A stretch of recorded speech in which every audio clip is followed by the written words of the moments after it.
America और Iran के बीच जारी जंग और स्ट्रेट ऑफ हॉर्मुज में नाकेबंदी के कारण दुनिया भर में तेल और गैस की सप्लाई को लेकर चिंता और भी ज्यादा बढ़ गई है। और भारत के आम लोगों की स्थिति किसी से छुपी नहीं है, जहां लोग पलायन करने तक को मजबूर हो रहे हैं, रोजी रोटी के जरिए पर ताला लगाने पर बेबस हो रहे हैं। ऐसे समय में भारत सरकार ने एक बड़ा और समझदारी भरा कदम उठाया है ताकि तेल की कमी का सामना और न करना पड़े। भारत सरकार ने रूस से मिलकर एक बड़ा फैसला लिया है, जिससे 2030 तक तेल की किट खत्म होगी। आखिर वो कैसे, क्या है, खबर से पूरी जुड़ी जानकारी चलिए जानते हैं अपने इस रिपोर्ट में। नमस्कार, मैं हूं नाज़मीन खान और आप देख रहे हैं हमारा खास प्रोग्राम। बीमा कंपनियों की संख्या बढ़ी। जहां अभी भी मिडिल ईस्ट, खासकर अमेरिका ईरान टकराव को लेकर तनाव बना हुआ है और हालात पूरी तरह से शांत नहीं हुए, वहीं भारत सरकार द्वारा फैसला लिया गया है कि अब रूसी तेल लाने वाले जहाजों के लिए बीमा देने वाली रूसी कंपनियों की संख्या बढ़ाई जाएगी। आपको बता दें कि पहले 8 कंपनियों को अनुमति थी, अब इसे बढ़ाकर 11 कर दी गई है। ये फैसला डायरेक्टरेट जनरल ऑफ शिपिंग ने लिया है। कैसे करती हैं ये कंपनियां काम? ये कंपनियां जहाजों को खास तरह का बीमा देती हैं, जिसे P&I कवर कहा जाता है। ये बीमा बहुत जरूरी होता है क्योंकि इसके बिना कोई भी जहाज अंतर्राष्ट्रीय समुद्र में काम नहीं कर सकता।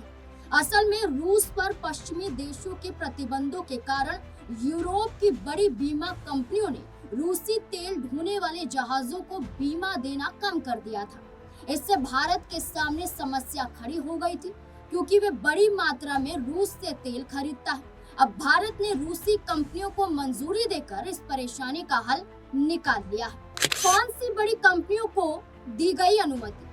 दुनिया की सबसे बड़ी रूसी कंपनियां जैसे गज़प्रोम इंश्योरेंस और रोसगोस्त्राख को फरवरी 2027 तक काम करने की अनुमति दी गई है। वहीं VSK, सोगाज और अल्फास्टा हुआनी कंपनियों को 2030 तक की मंजूरी दी गई। इससे साफ है कि भारत ने सिर्फ अभी ही नहीं बल्कि आने वाले कई सालों की तैयारी कर ली है। इसके अलावा कुछ और कंपनियों को भी इसमें शामिल किया गया है और दुबई स्थित Islamic protection and indemnity club company को फरवरी 2027 तक सेवाएं देने की अनुमति दी गई, ताकि विकल्प ज्यादा हो और किसी एक पर निर्भरता कम हो। स्ट्रेट ऑफ हॉर्मुज में तनाव। ये फैसला ऐसे समय में लिया गया है जब स्ट्रेट ऑफ हॉर्मुज में तनाव बढ़ा हुआ है। स्ट्रेट ऑफ हॉर्मुज इस समय वैश्विक तनाव का सबसे बड़ा हॉटस्पॉट बना हुआ है, क्योंकि ये रास्ता खुला है लेकिन हाई रिस्क जोन में। यहाँ अमेरिका और ईरान की नौसैनिक मौजूदगी बढ़ी हुई है, जिससे किसी भी समय तनाव बढ़ने का खतरा बना रहता है। क्योंकि दुनिया का लगभग 20% तेल इसी रास्ते से गुजरता है, इसलिए अगर यहाँ कोई व्यवधान होता है तो वैश्विक तेल की कीमतें और सप्लाई चेन पर तुरंत असर पड़ सकता है और इसका सीधा असर भारत पर पड़ेगा, क्योंकि भारत दुनिया का तीसरा सबसे बड़ा तेल आयात करने वाला देश है।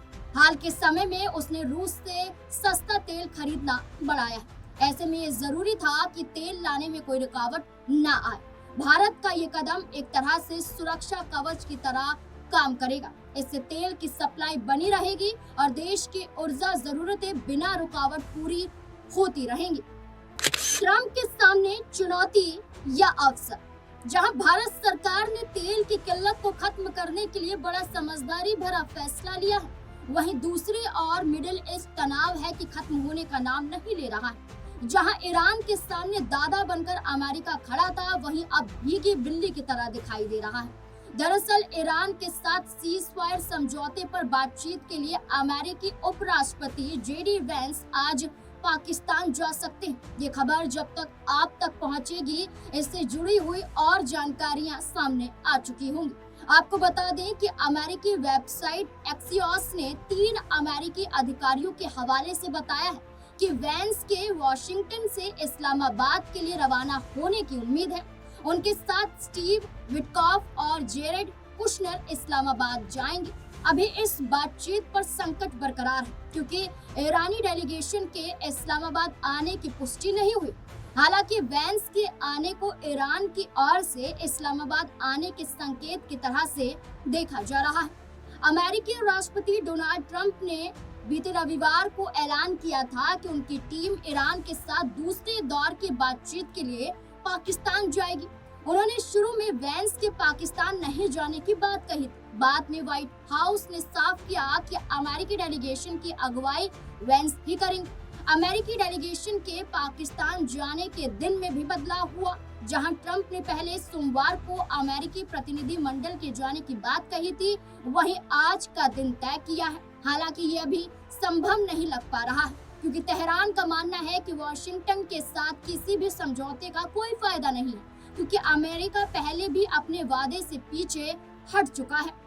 इस्लामाबाद पर दुनिया की नजर। वैंस ऐसे समय में पाकिस्तान जा रहे हैं जब ईरान अमेरिका का सीज फायर खत्म होने वाला है। डोनाल्ड ट्रंप ने धमकी दी है कि अगर कोई समझौता नहीं हो पाता है तो वे ईरान के पुलों और बिजली संयंत्रों पर बमबारी का एक नया अभियान शुरू कर देंगे। इस्लामाबाद में बातचीत में प्रगति होती है तो कम से कम सीज फायर के आगे बढ़ने की उम्मीद बरकरार रहेगी। पाकिस्तान के ईरान को मनाने की कोशिश। ईरान और अमेरिका के बीच पाकिस्तान मुख्य मध्यस्थ है। मिस्र और तुर्की भी इसमें भूमिका निभा रहे हैं। मध्यस्थों ने ईरानी पक्षों से बैठक में शामिल होने का आग्रह किया है, लेकिन तेहरान की ओर से अमेरिकी रवैये पर सवाल खड़े किए जा रहे हैं। ईरान का कहना है कि धमकी और दबाव से उनको नहीं झुकाया जा सकता है। पाकिस्तानी लगातार अमेरिका और ईरान के संपर्क में है।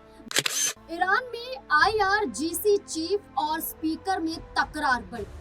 अमेरिकी अधिकारियों से शांति वार्ता पर दूसरे राउंड की बैठक करने ईरानी प्रतिनिधि मंडल आएगा या नहीं, इस पर अभी भी सस्पेंस बरकरार है। जहां दावा किया जा रहा था कि बैठक इस्लामाबाद में सुबह ही हो जाएगी, लेकिन समय बीतता गया, लेकिन इस पर अब तक कोई फैसला नहीं हो पाया है। इसलिए कहा जा रहा है कि अभी भी सस्पेंस बरकरार है। जहां ये भी कहा जा रहा था कि सीज फायर को लेकर मानो फैसला हो जाएगा, तो वहीं रिपोर्ट के मुताबिक एक और बड़ी खबर ईरान से सामने आ रही है।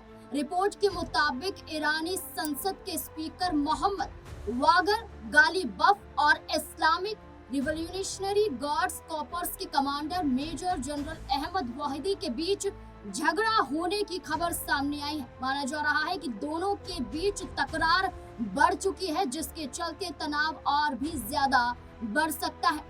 IRGC के अधिकारी अमेरिका के साथ बातचीत का विरोध कर रहे हैं। ईरान से आ रही रिपोर्ट के मुताबिक ऐसा लग रहा है कि इस समय वाहिदी का पलड़ा काफी ज्यादा भारी दिखाई दे रहा है गालिबफ पर। वहीं दूसरी तरफ ये माना जा रहा है कि जहां अमेरिका सीधे तौर पर ईरान को धमकी दे चुका है कि अगर वो वार्ता में नहीं आते हैं तो बड़ा कदम अमेरिका द्वारा उठाया जाएगा, तो वहीं ईरान के अंदर ही आपसी सहमति नहीं दिखाई दे रही है। इस बीच इजरायली मीडिया की 19 अप्रैल की रिपोर्ट में दावा किया गया था कि वाहिदी कथित तौर पर एकमात्र ऐसे ईरानी अधिकारी हैं जिनकी सीधे सर्वोच्च नेता मुस्तफा खमेनी तक पहुंच है और वे शासन के दूसरे अधिकारियों तक महत्वपूर्ण फैसले पहुंचाने के लिए एक माध्यम के रूप में काम कर रहे हैं। माना जा रहा है कि अगर इस्लामाबाद में ईरानी प्रतिनिधि मंडल जाता भी है तो उनकी मांगे काफी हद तक पहले